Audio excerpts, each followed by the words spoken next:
Dear students, आप सभी का स्वागत है। स्टूडेंट्स, आप लोगों के एग्जाम को देखते हुए लाया हूँ PANC 114 का most important question answer. Students, ये आपका टाइटल है भारत का मानव विज्ञान। तो ये मैंने ऐसे मोस्ट इंपोर्टेंट क्वेश्चन लाया है जो आपके एग्जाम में दिखेंगे। सो आपको कंप्लीट वीडियो देखना है, ध्यान से समझना है एक एक पॉइंट को, देन आपको लास्ट में PDF ले लेना है। वीडियो को अंत तक देखने का प्रॉमिस करना है कि भाई पूरा अंत तक देखना है, लास्ट वीडियो आपको देखना है एंड उसके बाद PDF से प्रैक्टिस करना है, एग्जाम देना है, बस हो गया। बहुत अच्छा एग्जाम जाएगा। और चैनल में न्यू हो, चैनल को सब्सक्राइब नहीं किए हैं, चैनल को सब्सक्राइब कर लीजिए। और आप कहाँ से वीडियो देख रहे हैं ये भी आप लोग कमेंट कीजिए, कौन सा सिटी से आप लोग देख रहे हैं, मुझे ये पता चले कि आप लोग कहाँ से देख रहे हैं। तो ये है आपका मोस्ट इम्पोर्टेंट क्वेश्चन आंसर। सो अगर आप दिसंबर 25 में एग्जाम दे रहे हैं या फिर जून 26 में देने वाले हैं तो आप दोनों के लिए बहुत इंपॉर्टेंट क्वेश्चन आंसर है। टाइम वेस्ट नहीं करते, स्टार्ट करते हैं। आपका फर्स्ट मोस्ट इम्पोर्टेंट क्वेश्चन है, भारतीय समाज और संस्कृति का अध्ययन करने के लिए ऐतिहासिक दृष्टिकोण पर क्या कीजिए चर्चा। तो चलिए समझते हैं, चर्चा करते हैं भारतीय समाज और संस्कृति का अध्ययन करने के लिए। तो पहले समझते हैं भारतीय समाज। तो यहाँ पर ध्यान समझिएगा पॉइंट को। भारतीय समाज और संस्कृति के अध्ययन के लिए ऐतिहासिक दृष्टिकोण अत्यंत महत्वपूर्ण माना जाता है, क्योंकि भारतीय समाज का विकास एक लंबे ऐतिहासिक क्रम से होकर हुआ है। इस दृष्टिकोण के माध्यम से हम यह समझ सकते हैं कि प्राचीन काल से लेकर आधुनिक काल तक समाज में किस प्रकार परिवर्तन और निरंतरता बनी रही। वैदिक काल, उत्तर वैदिक काल, मध्यकाल और औपनिवेशिक काल ने भारतीय समाज और संस्कृति को अलग अलग रूपों में प्रभावित किया। जाति व्यवस्था, वर्ण व्यवस्था, संयुक्त परिवार, ग्राम व्यवस्था, धार्मिक विश्वास, रीति रिवाज और परंपराएं इतिहास की देन है।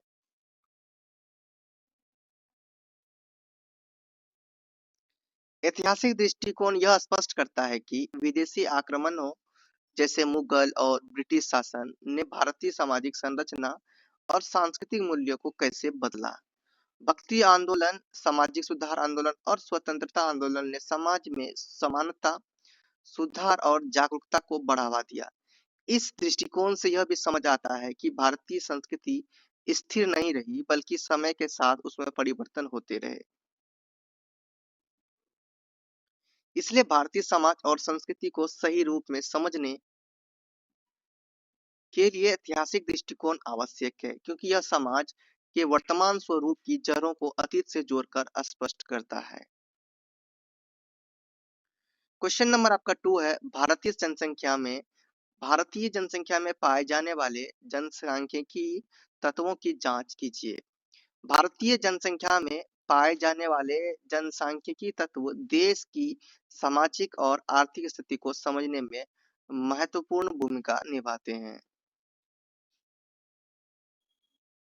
इनमें जनसंख्या का आकार, वृद्धि दर, घनत्व, आयु संरचना, लिंग अनुपात, जन्म दर, मृत्यु दर और प्रवासन प्रमुख है। भारत विश्व की सबसे अधिक जनसंख्या वाले देशों में से एक है और यहाँ जनसंख्या लंबे समय तक तेजी से बढ़ी है। आयु संरचना के अनुसार भारत में युवा जनसंख्या का प्रतिशत अधिक है, जो विकास के लिए अवसर भी प्रदान करता है और रोजगार की समस्या भी उत्पन्न करता है। लिंग अनुपात कई राज्यों में असंतुलित पाया जाता है, जो सामाजिक असमानता और लैंगिक भेदभाव को दर्शाता है। ग्रामीण और शहरी जनसंख्या में स्पष्ट अंतर दिखाई देता है, क्योंकि शहरों में शिक्षा, रोजगार और स्वास्थ्य सुविधाएं अधिक है। प्रवासन जनसंख्या वितरण को प्रभावित करता है और शहरीकरण को क्या करता है, बढ़ाता है। शिक्षा स्तर, स्वास्थ्य सुविधाएं और जीवन प्रत्याशा जनसंख्या की गुणवत्ता को दर्शाती है। इन सभी जनसांख्यिकी तत्वों का अध्ययन भारत की जनसंख्या नीति, सामाजिक योजना और विकास कार्यक्रमों को समझने के लिए आवश्यक है। क्वेश्चन नंबर 3 है, पुरुषार्थ और आश्रम के मूल सिद्धांतों की दार्शनिक समझ पर चर्चा कीजिए। भारतीय दर्शन में पुरुषार्थ और आश्रम के सिद्धांत मानव जीवन को संतुलित, नैतिक और उद्देश्यपूर्ण बनाने का मार्ग बताते हैं। पुरुषार्थ 4 माने गए हैं, धर्म, अर्थ, काम और मोक्ष। ये 4 पुरुषार्थ माने गए हैं। धर्म का अर्थ है नैतिक कर्तव्यों और सामाजिक जिम्मेदारियों का पालन करना। अर्थ जीवन की भौतिक आवश्यकताओं, आजीविकाओं आजीविकाओं, आर्थिक सुरक्षा से जुड़ा है। काम मानव की इच्छाओं, सुख और भावनात्मक संतुष्टि को दर्शाता है, जबकि मोक्ष आत्मा की मुक्ति और जीवन का अंतिम लक्ष्य माना गया है। इन चारों पुरुषार्थों का उद्देश्य जीवन में संतुलन बनाए रखना है। आश्रम व्यवस्था जीवन को 4 चरणों में विभाजित करती है: ब्रह्मचर्य, गृहस्थ, वानप्रस्थ और संन्यास। ब्रह्मचर्य आश्रम में शिक्षा, संयम और अनुशासन पर बल दिया जाता है। गृहस्थ आश्रम में विवाह, परिवार और समाज की जिम्मेदारियों को का निर्वाह किया जाता है। वानप्रस्थ में व्यक्ति सांसारिक मोह से दूर होकर त्याग और सेवा का मार्ग अपनाता है। संन्यास आश्रम में मोक्ष की प्राप्ति के लिए आध्यात्मिक साधना की जाती है। क्वेश्चन नंबर 4 है आपके सामने, भारतीय जनजातियों के बीच जैव आनुवांशिक विविधताओं पर क्या कीजिए चर्चा। भारतीय जनजातियों के बीच जैव आनुवांशिक विविधताएं स्पष्ट रूप से देखी जाती है, जो भारत की विविध भौगोलिक और पर्यावरणीय परिस्थितियों से जुड़ी हुई है। भारत में जनजातियां पहाड़ी क्षेत्रों, वनों, पठारी भागों और दुर्गम इलाकों में विनिवास करती है, जहां लंबे समय तक उनका बाहरी समाज से सीमित संपर्क रहा। इस कारण उनकी शारीरिक बनावट, त्वचा का रंग, कद काठी, चेहरे की संरचना और अन्य जैविक लक्षणों में भिन्नता पाई जाती है। कई जनजातियों में अंतर्विवाह की परंपरा प्रचलित है, जिससे विशिष्ट आनुवांशिक गुण पीढ़ी दर पीढ़ी बने रहते हैं। अलग अलग पर्यावरणीय परिस्थितियों के अनुसार जनजातियों ने अपने शरीर और जीवन शैली को ढाल लिया है। कुछ जनजातियों में विशेष रोग प्रतिरोधक क्षमता भी देखी जाती है। रक्त समूहों, आनुवांशिकी बीमारियों और शारीरिक संरचना के अध्ययन से यह विविधता और अधिक स्पष्ट होती है। मानव विज्ञान के अध्ययन में इन जैव आनुवांशिक विविधता का विशेष महत्व है, क्योंकि इससे मानव विकास, अनुकूलन प्रक्रिया और जैविक संरचना को समझने में सहायता मिलती है। क्वेश्चन नंबर 5 आपके सामने, वर्ण और जाति की अवधारणाओं के बीच अंतर को संक्षेप में रेखांकित कीजिए। वर्ण और जाति भारतीय समाज की दो अलग-अलग सामाजिक अवधारणाएं हैं, जिनके बीच स्पष्ट अंतर पाया जाता है। वर्ण व्यवस्था प्राचीन भारतीय समाज में विकसित हुई थी और यह मुख्य रूप से कर्म और गुण पर आधारित मानी जाती है। वर्ण 4 थे: ब्राह्मण, क्षत्रिय, वैश्य और शूद्र। ये 4 प्रकार के वर्ण पाए जाते थे। 4 प्रकार के वर्ण थे। इसका उद्देश्य समाज में कार्यों का विभाजन करना था। दूसरी ओर जाति एक सामाजिक संस्था थी, जो जन्म पर आधारित होती है। व्यक्ति जिस जाति में जन्म लेता है, वही उसकी सामाजिक पहचान बन जाती है। वर्ण व्यवस्था सैद्धांतिक और लचीली मानी जाती है, जबकि जाति व्यवस्था व्यवहारिक और कठोर होती है। जाति के अंतर्गत विवाह, खान-पान और सामाजिक संबंधों पर सख्त नियम लागू होते हैं। वर्ण व्यवस्था पूरे समाज के लिए व्यापक ढांचा प्रस्तुत करती है, जबकि जाति स्थानीय और क्षेत्रीय स्तर पर अधिक प्रभावी होती है। समय के साथ वर्ण व्यवस्था का महत्व कम हुआ, लेकिन जाति व्यवस्था भारतीय समाज में गहराई से स्थापित हो गई। जाति व्यवस्था ने सामाजिक असमानता, ऊंच-नीच और भेदभाव को जन्म दिया। इस प्रकार वर्ण और जाति दोनों अलग अवधारणाएं हैं, जिनका आधार, स्वरूप और सामाजिक प्रभाव भिन्न-भिन्न रहा है। क्वेश्चन नंबर आपके सामने है 6, जनजातियों के भौगोलिक वितरण पर चर्चा कीजिए। भारत में जनजातियों का भौगोलिक वितरण मुख्य रूप से पहाड़ी, वन पठारी और दुर्गम क्षेत्रों में पाया जाता है। जनजातियां सामान्यतः उन क्षेत्रों में निवास करती है जहां कृषि कठिन है और आधुनिक सुविधाएं सीमित है। मध्य भारत में जनजातीय आबादी सबसे अधिक पाई जाती है, जिसमें मध्य प्रदेश, छत्तीसगढ़, झारखंड और ओडिशा प्रमुख है। इन क्षेत्रों में गोंड, संथाल, भील और मुंडा जैसी जनजातियां निवास करती है।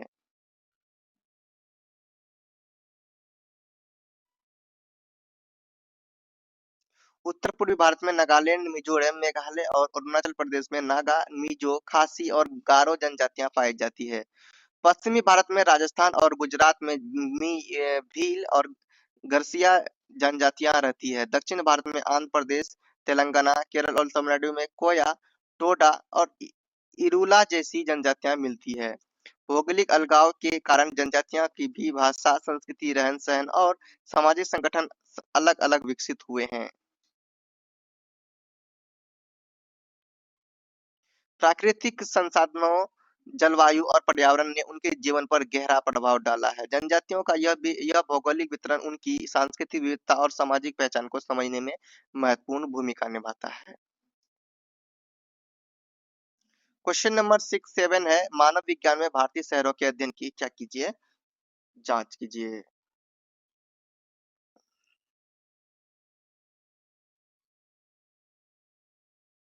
मानव विज्ञान में भारतीय शहरों का अध्ययन सामाजिक परिवर्तन और जीवन शैली को समझने के लिए किया जाता है।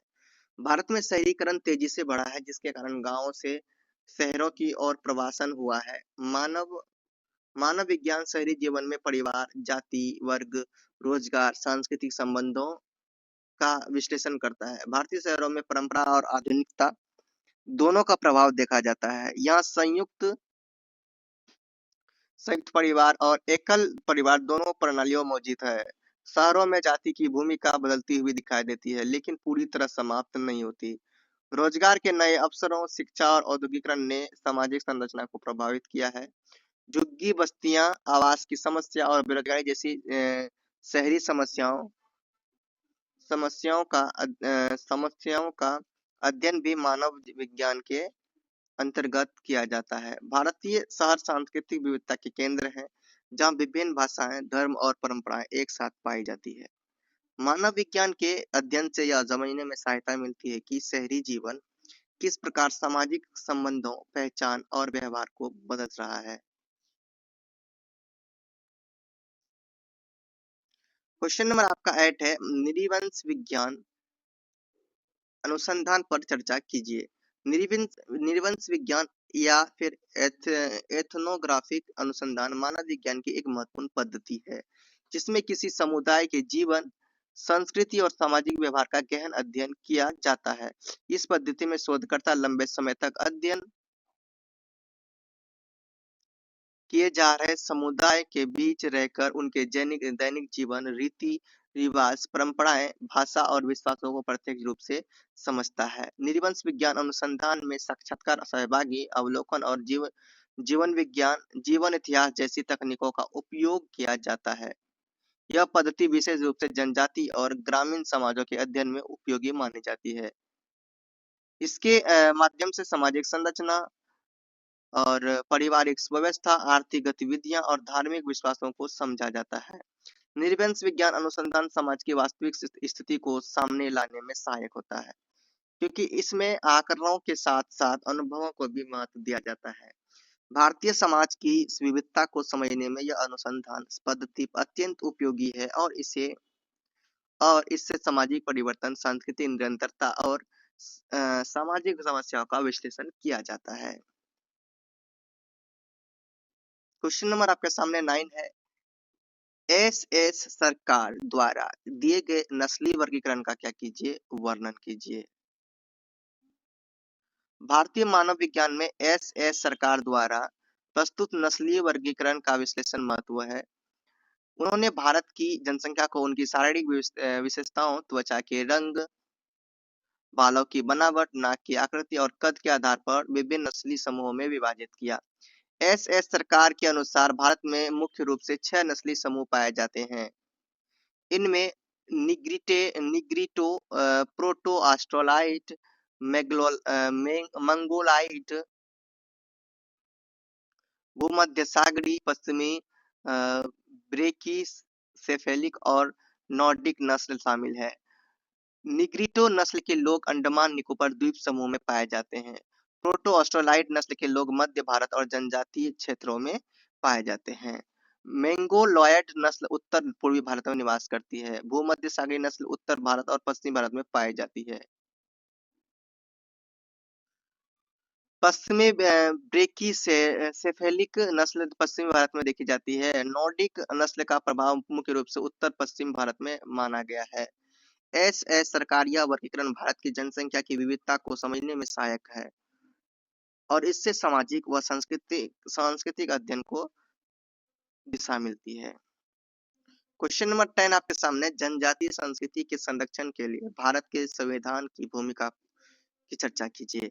भारत का संविधान जनजातीय संस्कृति और उनके अधिकारों के संरक्षण में महत्वपूर्ण भूमिका निभाता है। संविधान में विशेष रूप से अनुसूचित जनजातियों के लिए विभिन्न प्रावधान शामिल है, जो उनके सामाजिक, आर्थिक और शैक्षिक विकास को सुनिश्चित करते हैं। 5वीं और 6ठी अनुसूचित जनजातियां क्षेत्रों की सुरक्षा और प्रशासन को व्यवस्थित करती है। अनुसूचित जनजातियों को शिक्षा, रोजगार और राजनीतिक प्रतिनिधित्व में आरक्षण प्रदान किया गया है। भूमि, जंगल और संसाधनों पर उनके पारंपरिक अधिकारों की रक्षा के लिए संविधान में प्रावधान है। आदिवासी विकास कार्यक्रम और क्षेत्रीय योजनाएं भी संविधान की दिशा में लागू की जाती है। इसके अलावा उनके सांस्कृतिक उत्सव, रीति रिवाज और भाषा को संरक्षित करने के लिए विशेष संरक्षण दिया गया है। संविधान की ये व्यवस्थाएं जनजातियों को उनके अधिकारों, पहचान पहचान और सांस्कृतिक पहचान को बनाए रखने में सहायता करती है। शिक्षा, स्वास्थ्य और स्वरोजगार के अवसरों के माध्यम से उनकी जीवन शैली में सुधार लाने की कोशिश की जाती है। भारतीय संविधान ये व्यवस्थाएं जनजातियों को समाज में समान अवसर और सुरक्षा प्रदान करती है, जिससे उनकी संस्कृति संरक्षित रहती है। क्वेश्चन नंबर 11 है, भारतीय जनसंख्या में भाषाई तत्वों पर एक नोट लिखिए। भारत की जनसंख्या में भाषाई तत्व अत्यंत विविध और महत्वपूर्ण है। यहाँ सैकड़ों भाषाएं और बोलियां पाई जाती है, जो क्षेत्रीय सांस्कृतिक और सामाजिक पहचान को दर्शाती है। भारतीय संविधान की 8वीं अनुसूची में 22 मान्यता प्राप्त भाषाएं शामिल है, जिनमें हिंदी, बंगाली, तमिल, तेलुगु, मराठी, उर्दू, कन्नड़, मलयालम प्रमुख है। भाषा विविधता के कारण विभिन्न क्षेत्रों में शिक्षा, प्रशासन और मीडिया की भाषा अलग-अलग है। उत्तर भारत में हिंदी और उसकी बोलियों, दक्षिण भारत में तमिल, तेलुगु, कन्नड़ और मलयालम, पश्चिम में गुजराती और मराठी तथा पूर्व में बंगाली और उड़िया भाषाएं अधिक बोली जाती है। इसके अलावा पहाड़ी और आदिवासी भाषाएं भी स्थानीय पहचान बनाए रखती है। प्रवासन प्रवासन और शहरीकरण के कारण भाषाओं का मिश्रण बढ़ा है। भाषाई तत्व न केवल सामाजिक संपर्क को प्रभावित करते हैं, बल्कि सांस्कृतिक धरोहर, साहित्य और परंपराओं की रक्षा में भी योगदान देते हैं। भारतीय समाज में भाषाई पहचान सामाजिक, राजनीतिक और सांस्कृतिक जीवन का एक महत्वपूर्ण हिस्सा और यह देश की विविधता को स्पष्ट रूप से दिखाती है। क्वेश्चन नंबर आपका 12 है, संस्कृतिकरण। संस्कृतिकरण वह प्रक्रिया है जिसके माध्यम से किसी समाज के लोग दूसरे समाज की सांस्कृतिक आदतों, रीति रिवाजों और जीवन शैली को अपनाते हैं। यह संपर्क व्यापार, शिक्षा, प्रवासन या वैश्वीकरण के कारण हो सकता है। भारत में संस्कृतिकरण का उदाहरण प्राचीन समय से देखा जा सकता है, जब विदेशी आक्रमणों और व्यापारिक संपर्कों के माध्यम से विभिन्न संस्कृतियां आपस में मिलती रही। संस्कृतिकरण के परिणाम स्वरूप भाषा, भोजन, पहनावा, रीति रिवाज और धर्म में परिवर्तन होता है। यह समाज में नई सोच और तकनीकी विकास को भी लाता है, लेकिन कभी-कभी पारंपरिक संस्कृति पर दबाव डालता है। भारतीय समाज में संस्कृतिकरण ने विविधता को बढ़ाया है, जिससे अलग-अलग क्षेत्रों और समुदायों के बीच सांस्कृतिक आदान-प्रदान संभव हुआ। नेक्स्ट है स्टूडेंट्स आपके सामने, भू स्वामित्व और कृषि। इसे समझिए।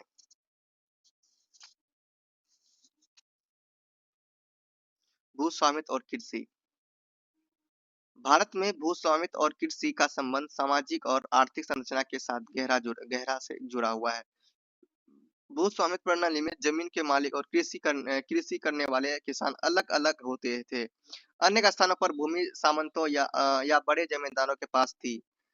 अनेक स्थानों पर भूमि सामंतों या बड़े जमींदारों के पास थी और किसी किसान भूमि पर खेती करके उन्हें किराया या फिर उत्पाद का हिस्सा देते थे। यह व्यवस्था कृषकों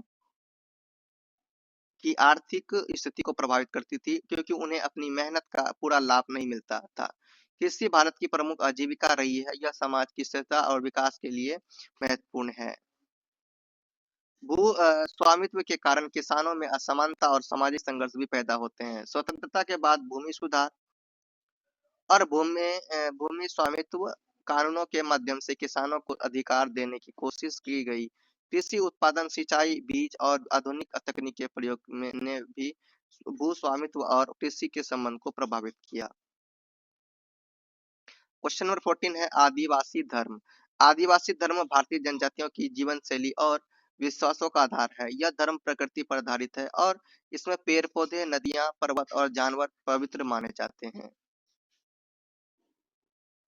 आदिवासी धर्म में देवता, आत्मा और पूर्वजों की पूजा का विशेष महत्व होता है। गांव और जंगल में अनुष्ठान, त्योहार और रीति रिवाज समाज के सभी सदस्यों को जोड़ते हैं। इस धर्म में बलि, नृत्य, गीत और कथा का प्रयोग सामाजिक और धार्मिक शिक्षा के लिए किया जाता है। आदिवासी धर्म के नियम और परंपराएं जीवन के प्रत्येक क्षेत्र को प्रभावित करते हैं, जैसे विवाह, कृषि और सामाजिक संबंध। विस्थापन का नकारात्मक प्रभाव। विस्थापन किसी व्यक्ति या समुदाय का अपने मूल निवास से मजबूरी में हटना है, जो आर्थिक, सामाजिक और मानसिक प्रभाव डालता है। भारत में विकास परियोजनाओं, बांध, उद्योग और शहर विस्तार के कारण कई आदिवासी और ग्रामीण समुदाय विस्थापित हुए। इससे उनका जीवन अस्त व्यस्त हो जाता है, क्योंकि रोजगार और संसाधनों की उपलब्धता सीमित हो जाती है। सामाजिक संरचना टूटती है, परिवार और समुदाय में भी दूरी बढ़ती है। मानसिक दबाव और असुरक्षा की भावना उत्पन्न होती है। शिक्षा, स्वास्थ्य और संस्कृति पर भी नकारात्मक प्रभाव पड़ता है। विस्थापन से लोगों की जीवन शैली और पारंपरिक ज्ञान का नुकसान होने होता है और सामाजिक असमानता बढ़ती है। क्वेश्चन नंबर आपका 16 है दलित महिलाएं। भारत में दलित महिलाएं समाज के सबसे वंचित और असुरक्षित वर्ग में आती है। इन्हें न केवल जातिगत भेदभाव का सामना करना पड़ता है, बल्कि लिंग आधारित अन्याय और उत्पीड़न भी झेलना पड़ता है। शिक्षा, स्वास्थ्य और रोजगार में इनका अभाव अक्सर उनकी सामाजिक और आर्थिक स्थिति को कमजोर करता है। दलित महिलाओं के अधिकारों की सुरक्षा के लिए कानून बनाए गए हैं, जैसे महिला सुरक्षा, समान वेतन और आरक्षण। इसके बावजूद ग्रामीण और शहरी क्षेत्रों में जातिगत और लिंग आधारित भेदभाव आज भी मौजूद है।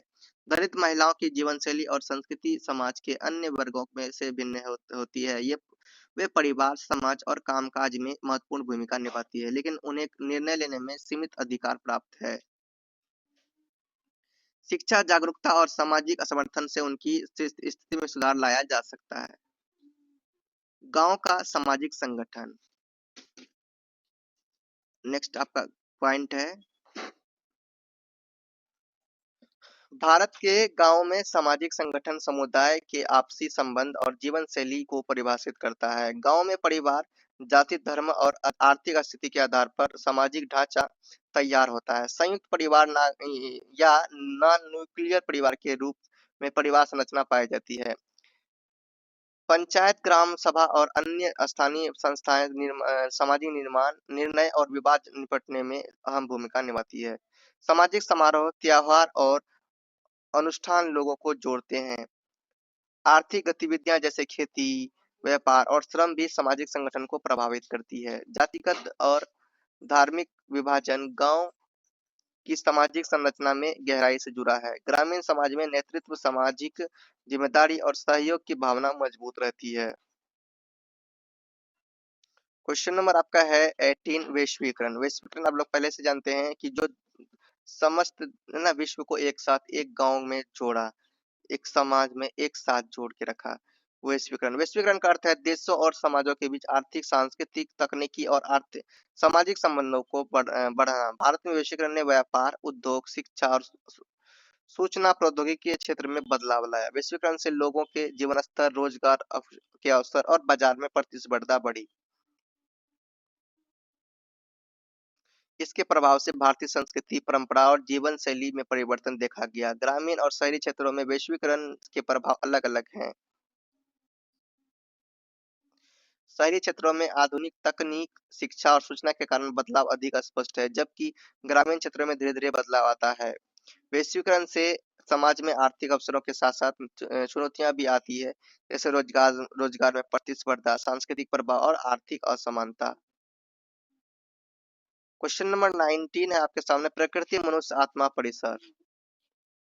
भारत में प्रकृति मनुष्य आत्म परिसर का विचार पारंपरिक और धार्मिक जीवन में गहरा है। यह दृष्टिकोण मानव प्रकृति और आत्मा के बीच संतुलन और संबंध को महत्व देता है। भारतीय समाज में प्राकृतिक संसाधनों का उपयोग संयमित तरीके से किया जाता है।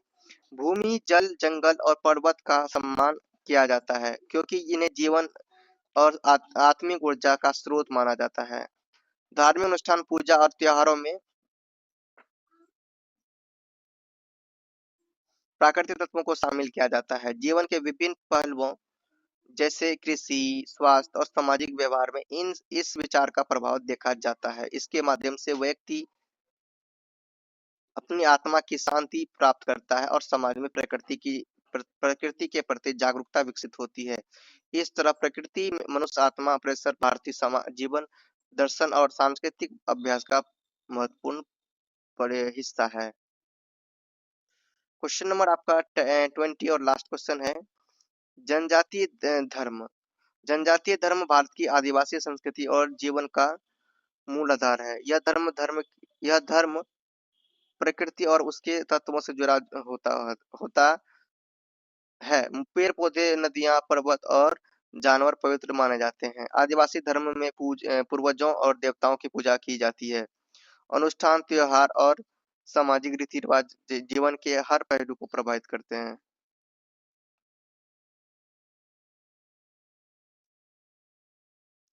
आदिवासी धर्म में गीत, नृत्य और कथा के माध्यम से समाज को शिक्षित और एकजुट किया जाता है। जनजातीय धर्म में सामुदायिक सहयोग और सहकारिता पर बल दिया गया है। इस धर्म के माध्यम से प्राकृतिक संसाधनों का संरक्षण करते हैं और समाज में सांस्कृतिक पहचान बनाए रखते हैं। आदिवासी धर्म उनके जीवन, सामाजिक संबंध और पारंपरिक ज्ञान से जुड़ा हुआ है। इस तरह से जुड़ा हुआ है। यह धर्म दैनिक कार्यों, कृषि, स्वास्थ्य और सामाजिक रीति-रिवाजों पर भी प्रभाव डालता है। यह उनकी जीवन शैली का अहम हिस्सा है। इस तरह से स्टूडेंट्स मैंने आपको 20 मोस्ट इम्पोर्टेंट क्वेश्चन आंसर करवाए, जो आपके एग्जाम के लिए बहुत इंपॉर्टेंट है। आप लोग जाइए टेलीग्राम से इसे डाउनलोड कर लीजिए फ्री में, और आप लोग चैनल को सब्सक्राइब नहीं किए, चैनल को सब्सक्राइब कर लीजिए। मिलते हैं नेक्स्ट वीडियो, बाय। जय हिंद, पहले बोलिए प्रेम से रहो, प्रेम से पढ़ो, प्रेम से बोलो।